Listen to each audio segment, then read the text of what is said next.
নিশো যে ভালো অভিনয় করবে এটা অ্যান্টিসিপেটেড ছিল, যে নিশো তো ডেলিভার করে দিবে, মানে খারাপ ডেলিভার করলো একটা, কিন্তু পূজাকে এভাবে তো আগে কেউ কখনো দেখেনি। পূজাকে নিয়ে আমরা ভাবছিলাম যে পূজা কতটা ডেলিভার করবে, কিন্তু এই গত 3 দিনে, মানে প্রথম কথা হচ্ছে আমরা দেখার পর তো সেটা আমাদের একটা আন্ডারস্ট্যান্ডিং আছেই, আরেকটা হচ্ছে গত 3 দিনে দর্শকের যে রেসপন্স যেটা আমরা দেখতে পাচ্ছি, এই পূজাকে কেউ দেখেনি, এটা আমি অ্যাসিওর করতে পারি। একেবারে। এবং পূজা মানে পুল ডেট, মানে এত ভালো, মানে অন্য একটা মানুষ হয়ে গেছে। পূজা তো নিজেই এরকম ভাবে নিজেকে দেখে নাই। আসলেই তাই, আমি তো না, পূজা তো নিজেকে সেটাই দেখি। বলেছে অনেকবার বলেছে। আচ্ছা, এটা একটু জানতে চাইবো যে পূজাকে তো এইভাবে কল্পনা প্রথমে নিশ্চয়ই আপনিই করেছেন, যেহেতু আপনি নির্মাণ করেছেন, সেই কল্পনাটার, হ্যাঁ সেই কল্পনার জায়গাটাতে যাবো যে কখন আপনার মাথায় মানে ক্লিক করেছে যে রানী হিসেবে পূজা এবং নূর হিসেবে আফরান নিশো? মানে এক তো হচ্ছে আমি খুবই সিম্পল একটা ক্যারেক্টারকে পোর্ট্রে করতে চাইছি, মানে যতটা সিম্পল রাখা যায়। অনেস্টলি যদি বলি, এটা নিশোর সামনেই বলি, নিশোকে নিয়ে আমার টেনশন ছিল সবচেয়ে বেশি।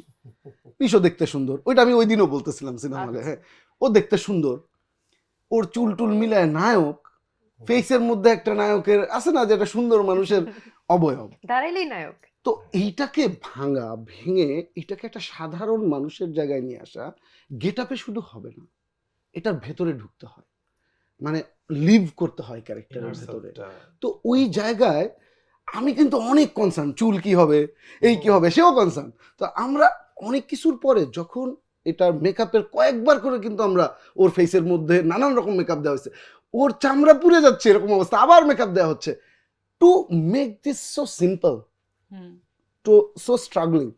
তো ওই রকম একটা জায়গায় যখন ফাইনালি এটা আমরা শুট করা শুরু করলাম, এডিট করা শুরু করলাম, ফাইনাল আউটপুটে আমি ওকে ওই দিন জড়া ধরে বলতেছিলাম যে তুমি না ওই সাধারণ মানুষটা হয়ে যেতে পারছো, এবং তোমার ফেসের মধ্যে দুইটা জায়গা, একটা হচ্ছে প্রচণ্ড জেদি এবং আমাকে আসলে জয় করতে হবে, আর একটা হচ্ছে অনেক বেশি টর্চার্ড, এই দুইটাকে একই মোমেন্টে মানে মানে এটাকে পুল করা, এটা ব্রিলিয়ান্ট, এটা আসলে তুমি ঢুকছো জন্য হয়েছে।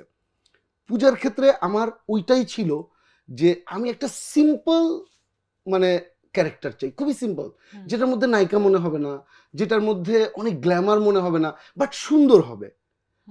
আমার এটা বিশ্বাস ছিল যে লাইটিংটা যদি খুব প্রপার ঠিকঠাক লাইটিং করি, তাহলে ওই সৌন্দর্যটা বের হয়ে আসবে ন্যাচারালি।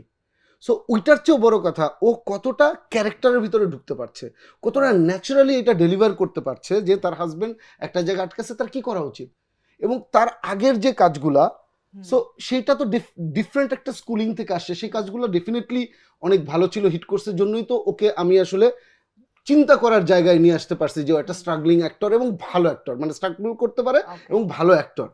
তাহলে আমাদের দরকার ছিল একটা ভালো অ্যাক্টর, এটাকে মোল্ড করার জন্য আমি নিজের জায়গায় এক ধরনের কনফিডেন্ট ছিলাম যে যদি বিশ্বাস করে সে ক্যারেক্টারটাকে, ডিরেক্টরকে, রাইটারকে, বিশ্বাসের একটা ব্যাপার থাকে না, যদি বিশ্বাস করে তাহলে এটা ভালো করবে। আমি এর শুরুতেই ওকে বলেছিলাম অডিশন দিতে হবে, বলছে এক কথায় অডিশন। 3 দিন অডিশন হয়েছে, এবং 3 দিনই, ট্রাস্ট মি, 3 দিনই আমি অবাক হয়েছি, ওকে কিচ্ছু বলি নাই। ও আমাকে বারবার খালি বলে যে আচ্ছা অডিশনে কেমন করলাম, এটা তো আগে বলতে হবে। না, এটা তোমাকে বলতে হবে না, কারণ অডিশনে কেমন করছো এটা তুমি প্রডিউসারের কাছ থেকে কল পেয়ে যাবা, এটা তুমি এটা কনফার্মেশন পেয়ে যাবে, এটা আমাকে আগে চিন্তা। এই যে কোনো একটা অডিশনে ও হঠাৎ করে একটা অদ্ভুত কিছু করে ফেললো, ওইটা স্ট্রাইকিং মে, যে ওই বিশ্বাসটা ওইটার ভেতরে ইনার আছে না, যে জ্বলে ওঠা ইনার, ওইটা আছে, ওইটাকে জাস্ট স্পার্ক করতে হবে।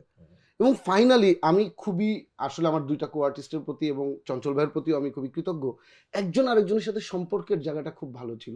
আমরা যখন প্রি প্রোডাকশনে রিহার্সাল করছিলাম, তখন কিন্তু বারবার আমরা ছোট্ট একটা রুমের মধ্যে নানান আলাপ করতেছিলাম, নিশো প্রতিটা জায়গা ধরে ধরে ওর সাথে কথা বলছিল, ও আবার একটা জিনিস জানতে চাচ্ছিল, আমি আবার, এই যে একটা কোলাবোরেশন, এই collaboration is really important to pool any character.